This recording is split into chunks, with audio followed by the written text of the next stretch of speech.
Hello, everybody, and thank you for tuning in to the Ron Paul Liberty Report. Today with me is Daniel McAdams, who is a co-host, but he's also the executive director of the Institute for Peace and Prosperity. Daniel, good to have you with us again. Good to be back in the saddle. Well, good. One of the big issues going on today that I wanted to discuss a bit, and you know a good bit about this, and we've discussed it a fair amount, you know, when I was still in office, and that has to do with the Iranian sanctions. And it's been in the news mainly because they ended the discussions. Oh, but we can extend them. Of course, the dead end wasn't a dead end, and what says they have to quit talking, but at least it didn't reach an agreement. Why don't you give us a brief update on where we are on these negotiations? Sure. These are the P5+1 talks, as they're called. You know, the Security Council, 5 members, and Iran involved in talks. And the whole purpose of the talks is for a reduction, relief in sanctions against Iran in exchange for Iran doing certain things that the international community decides. And our old friend Gareth Porter, who keeps up with this very closely, he wrote an article last night where he had a source that explained to him the real sticking point. They've basically agreed on most of the things that Iran has to do. What they can agree on is on lifting the sanctions. So this is the whole purpose for Iran to go there, really, because they're hurting. They've hurt Iran to a degree. But, you know, the question is, Iran is saying, okay, we're going to make irreversible steps to comply with this agreement, retool this heavy water plant in Iraq it's called, and a few others that are irreversible, so we can't undo it. But the P5 side is saying, well, it may take years for us to get rid of these sanctions anyway. So, you know, it's funny, I started thinking, you know, does anyone really know the origin of these sanctions? It sounded like a one-sided deal. The solution is one-sided, but, you know, this is something that when this came up, I got to thinking, I wonder exactly when this happened, because I do remember we did have a vote, 06 or so, to reinforce these sanctions. But why do we have sanctions? I'll bet you, since I had to refresh my memory, I'll bet there's not many members of Congress who would say, why do you think we have sanctions on Iran? They would say, well, they're threatening to bomb us with a nuclear weapon or something like that. They might get a bomb or something. But they won't remember.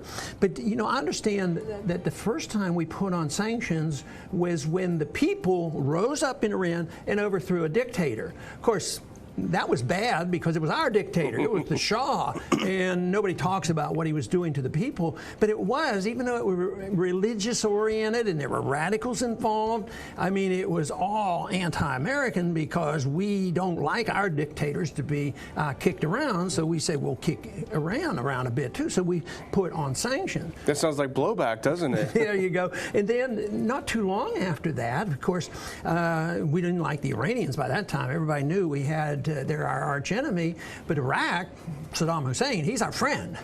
This is so disgusting how we just flip-flop and go back and forth, and no concise consistency, you know, with our foreign policy. So we go to Saddam Hussein and say, hey, you don't like this Ayatollah, and look at what they're doing. So they said, yeah, we'll help you out. We'll go to war. So Iraq invades Iran.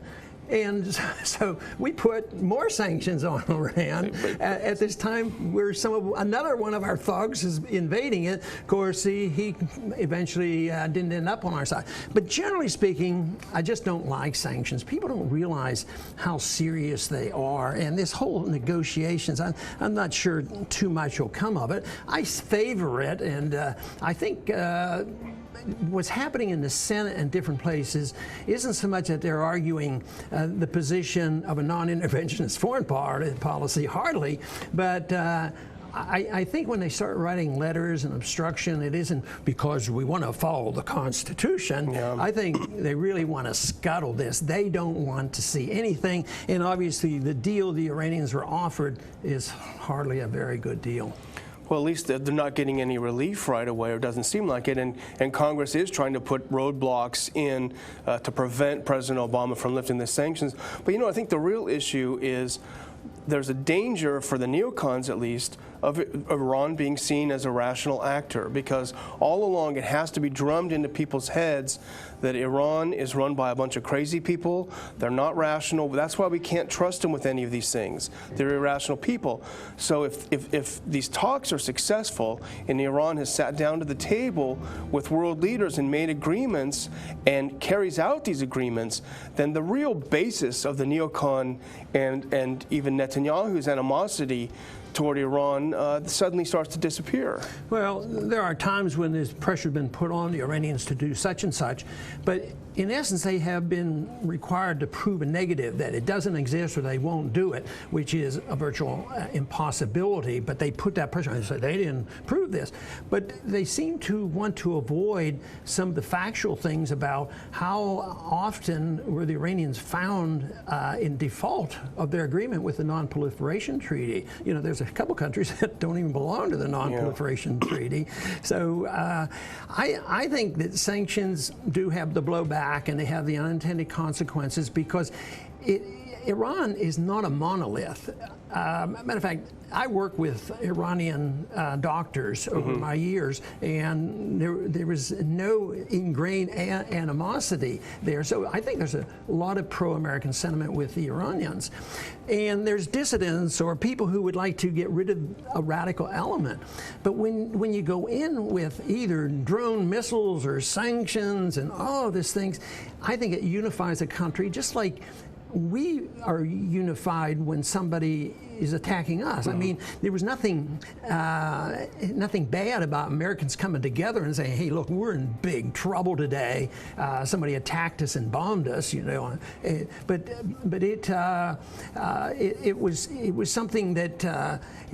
The people, Republicans and Democrats, came together because they were under attack. So I think these sanctions very often do the same thing.